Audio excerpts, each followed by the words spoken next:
Hello and welcome to the Somatotype in GCSE PE screencast.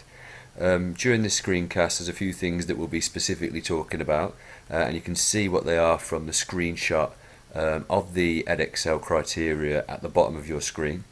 Specifically then, those things that we're going to talk about this evening are what are the characteristics of an endomorph, a mesomorph and of an ectomorph, which are obviously the three primary somatotypes. And then more importantly, we need to be able to explain the effect of those somatotypes, or having the characteristics of those somatotypes, on the participation and performance of identified activities.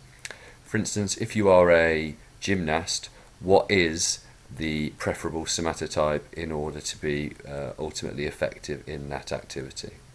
So moving on, principally what we need you to be able to do in order to be effective in the examination is to be able to look at these three handsome chaps, 1, 2 and 3, and ultimately be able to go head to toe and identify what characteristics make them ectomorphic, mesomorphic or endomorphic. The guidance I would give you in order to do that is to look at the following. So the first thing we'll look at is the face. With an ectomorph you traditionally have a very narrow face, a very defined face and quite clear cheekbones. A mesomorph has a slightly more squared face and particularly squared jaw, and an endomorph will traditionally have quite a round, chubby face. If we then move down to the neck, we'll start off with the endomorph. The endomorph tends to have very little neck, so very little gap between face and shoulders. The mesomorph will have a sort of short, medium neck, but the ectomorph has quite a predominantly long neck, quite giraffe-like. As for the shoulders and hips then, the ectomorph has a very linear body line, so has very narrow shoulders and also very narrow hips, whereas the mesomorph has very wide shoulders but very narrow hips, so quite wedge-shaped or triangular shaped, whereas our endomorph has very wide shoulders and also very wide hips. Body fat wise, an ectomorph and a mesomorph both have very little body fat. The only significant difference there is that a mesomorph would have much more muscle mass. The endomorph would have obviously very high body fat, predominantly around the torso, abdominal region, as well as around some of the limbs. The length of limbs is also significant. A ectomorph has very long limbs, particularly the humerus and the femur, which are very long in length. A mesomorph tends to have slightly less long limbs, quite short, barrel-chested, and an endomorph will also traditionally not have very long limbs. So those are the anatomical features of the three somatotypes, but we haven't really talked about sport yet.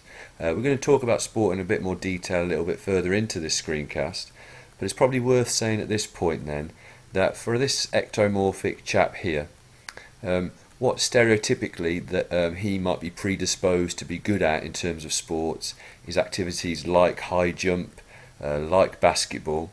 We'll talk about the reasons why a little bit later on, but it's important that you know what are those best sporting examples and what activities the extreme somatotype for each of these three is most suited to. So we're talking about basketball or high jump for this ectomorph. As for the mesomorph, traditionally you might be talking about an invasion game player, so in a female context that might be a netballer, particularly a centre, or a inside centre in rugby, or maybe a central midfielder in football, or also a gymnast or a multi-eventer. As for the endomorph, we're talking about activities like rugby again, probably in the front row, or some of the field events in athletics like shot put, javelin, discus, hammer. Those would be the primary examples that you should look to make reference to as best examples. So what we're going to do now then, with sport in mind, is look at these 7 sport people, 7 athletes, and identify what are their somatotypes, but more importantly establish whether or not they've got an appropriate somatotype for their activity and why that somatotype is so important in order to be effective in that sport. So we'll start off with our ectomorphs first of all. So our ectomorphs would probably be Andy Murray, Alison Felix, and Peter Crouch. It's most obvious to start with Peter Crouch, being the extreme example of an ectomorph because of his very linear body line, his very narrow hips, his very narrow shoulders, his very long neck and narrow face, long limbs, particularly legs and arms obviously, and very low body fat. He is right at that end of the ectomorphic scale. Now, for him, being ectomorphic might not be seen as preferable because ectomorphs traditionally do lack a little bit of strength and arguably a little bit of balance, which is quite important for a striker in football. However, because of those long limbs, he's obviously in excess of 6'7", which means that he is able to win lots of headers. He can get airborne quite easily because of that lack of mass, and he does have quite an extended reach, so can still be successful in a football context. As for Andy Murray in his ectomorphic frame, he's not so extreme. He does have slightly more muscle mass and still have slightly broader shoulders than a traditional ectomorph, but because of his long neck and his long limbs and his sort of face shape, would still be classed as an ectomorph. He needs to be ectomorphic for tennis traditionally, so that he can reach, he can show great flexibility when trying to return serves or return shots. He's also quite light in mass, which means that he can show good cardiovascular endurance, and he can also obviously take good advantage of those long levers with his serve and with some of his other ground strokes.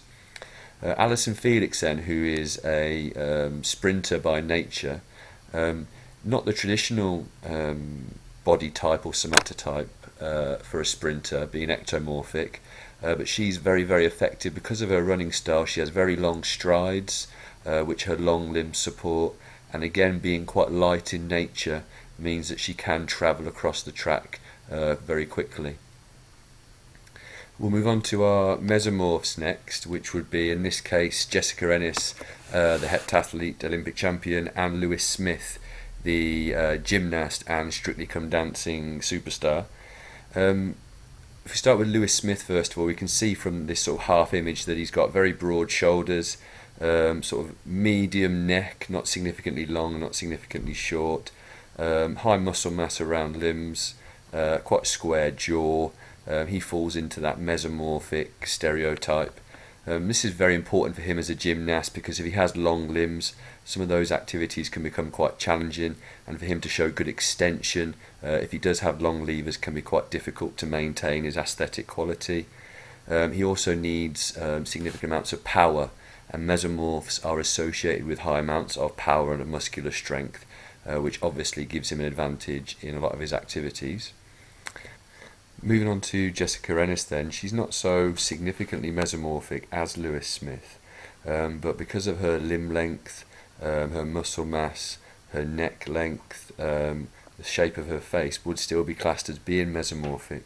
Now, because she's a heptathlete, being mesomorphic is preferable because the majority of the events do require high amounts of power, so the long jump, the 100-metre hurdles, the javelin, some of the other field events. But equally, she still needs to have the deviance to be able to translate and to be effective in endurance activities like the 800 metres. So the good thing about being mesomorphic is that you can be a little bit more flexible and you can be successful in a breadth of activities, which obviously is important for her as a multi-eventer.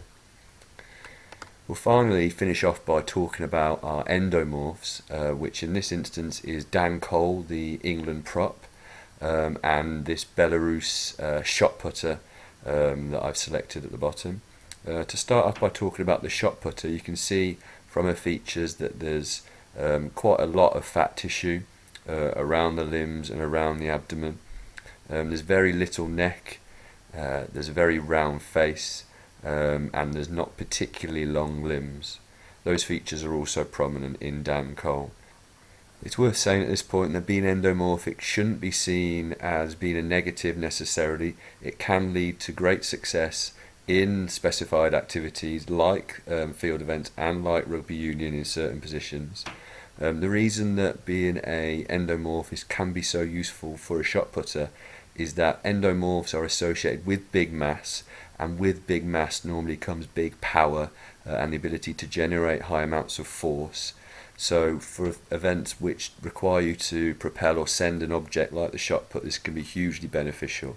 Quite often, if you are endomorphic, you do have good balance, so the requirements of throwing in a circle or throwing on a platform can be quite good for an endomorph as well. In a rugby context, this endomorph, Dan Cole, would again be high in mass, which would make him more effective at the set piece, so in scrummaging, obviously harder to move, harder to shift, and arguably makes him less predisposed to injury because of the various collisions and contacts that somebody in the front row in rugby union would be exposed to. So just to conclude then, the questions that this screencast has been trying to prepare you for in the examination are questions like, describe what characteristics make this performer an extreme. So you might have an image of an athlete or of a sports person on your exam paper, and you might need to look at them head to toe and identify, first of all, maybe what somatotype they are, but more likely what characteristics make them that somatotype. And hopefully you would be able to do that from some of the examples we've talked through. You might get a question along the lines of, explain why this somatotype is preferable for a tennis player, footballer, shot putter. Again, these examples that we've talked through as to why Peter Crouch being an ectomorph is okay, and why Lewis Smith as a gymnast being mesomorphic is much more preferable.